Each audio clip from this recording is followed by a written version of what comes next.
पिछले एपिसोड में हमने देखा कि मास्टर क्यूबॉय और डीमन गॉड के बीच फाइट चल रही थी। अब आगे तो ये एपिसोड भी बिल्कुल वहीं से शुरू होता है। हम देखते हैं कि मास्टर क्यूबॉय एक बार दोबारा से डीमन गॉड से फाइट करने के लिए तैयार हो जाते हैं। डीमन गॉड मास्टर क्यूबॉय पर अटैक करके उन्हें इंजर्ड करने लगता है।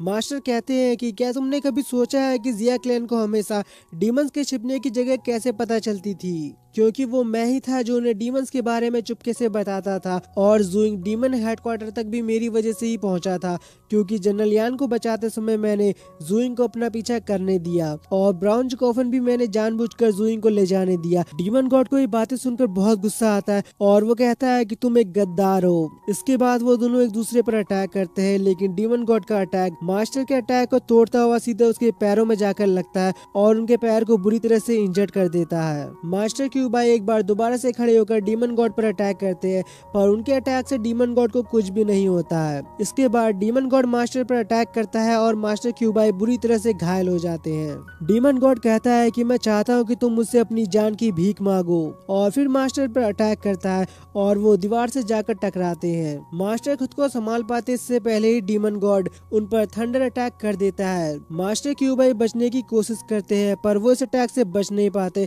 और वो इतना इंजर्ड हो जाते हैं कि उनके मुंह से भी ब्लड निकलने लगता है। मास्टर कहते हैं कि जियोसी मुझे माफ करना, मैं तुम्हें बचा नहीं पाया।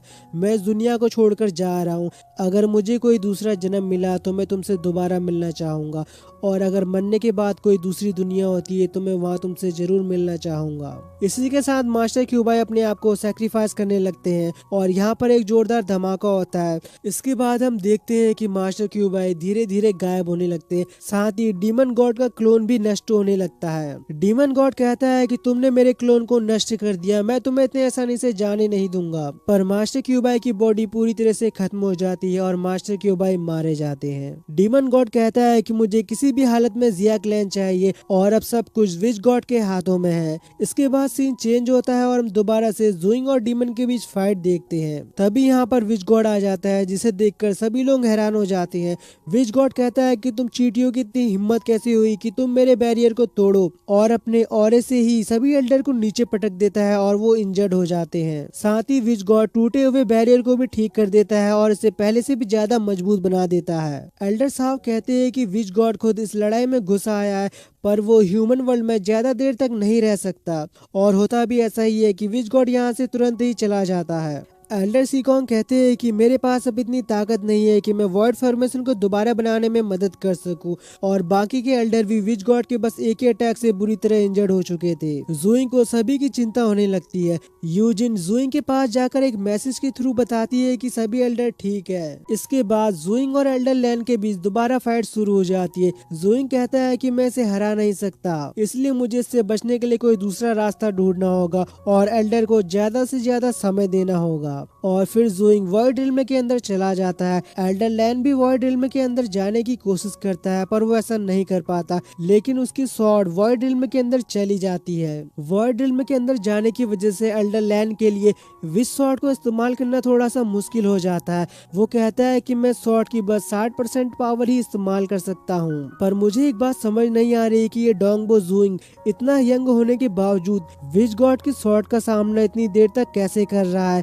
अगर हमने इसे आज नहीं मारा तो ये जल्द ही डेमिगॉड लेवल पर पहुंच जाएगा और फिर इसे मारना नामुमकिन होगा। इसके बाद हमें कुछ देर बाद का सीन दिखाया जाता है और हम सिनहुओ पैलेस को देखते हैं। यहाँ जूइंग को बचाने के लिए मीटिंग चल रही थी। एल्डर चैन कहते हैं कि जूइंग को बस अब मास्टर मेईसान ही बचा सकते हैं। तभी एक एल्डर कहता है कि वो बंदा हमसे जूइंग को बचाने के लिए होंगसी माउंटेन की इंफॉर्मेशन चाहता है। एल्डर चैन होंगसी माउंटेन की इंफॉर्मेशन देने के लिए मान जाते हैं, पर यहाँ पर कुछ एल्डर इसका विरोध करते हैं, क्योंकि होंगसी माउंटेन की ताकत ह्यूमन वर्ल्ड के लिए बहुत खतरनाक हो सकती है।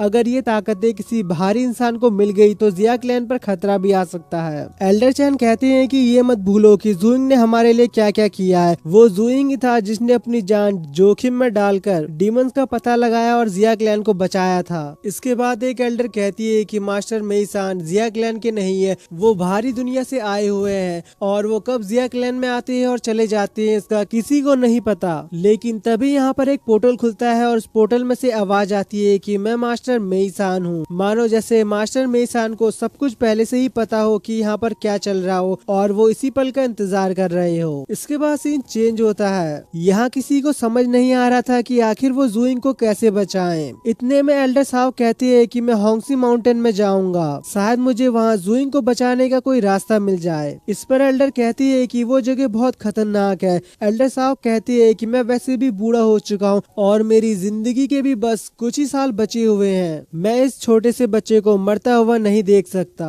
एल्डर भी उनके साथ चलने को कहते हैं पर एल्डर साहब उन्हें मना कर देते हैं। इतने में एल्डर चैन बताते हैं कि हमने फॉरेन वर्ल्ड के मास्टर मेसान से मदद मांगी है और हम जल्द ही वहां आ रहे हैं।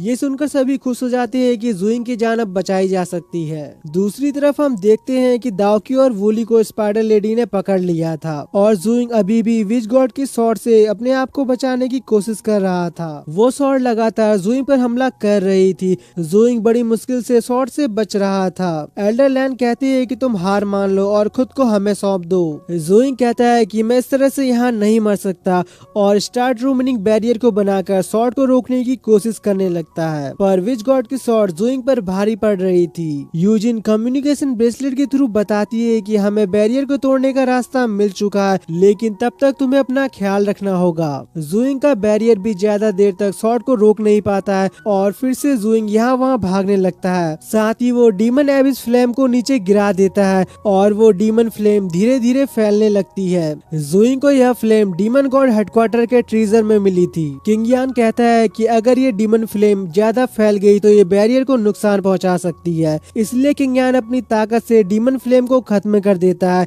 ये देखकर जुइंग कहता है कि ये डीमन फ्लेम तो इनका कुछ भी नहीं बिगाड़ सकी। इसके बाद एल्डर लैन दोबारा से जुइंग पर शॉट से अटैक कर देते हैं।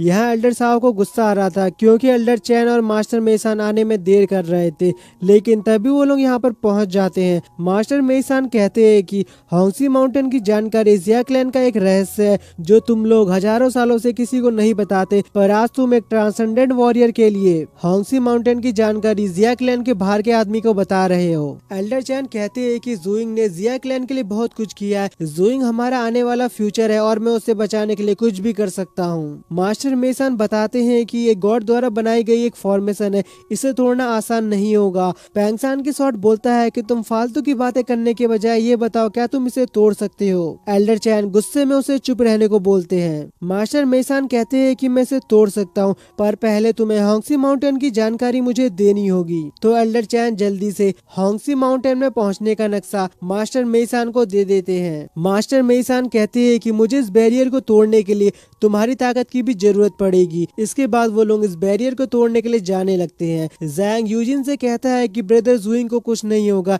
एल्डर उसे जरूर बचा लेंगे, लेकिन यूजिन को बहुत घबराहट हो रही थी जैसे कोई अनहोनी होने वाली हो।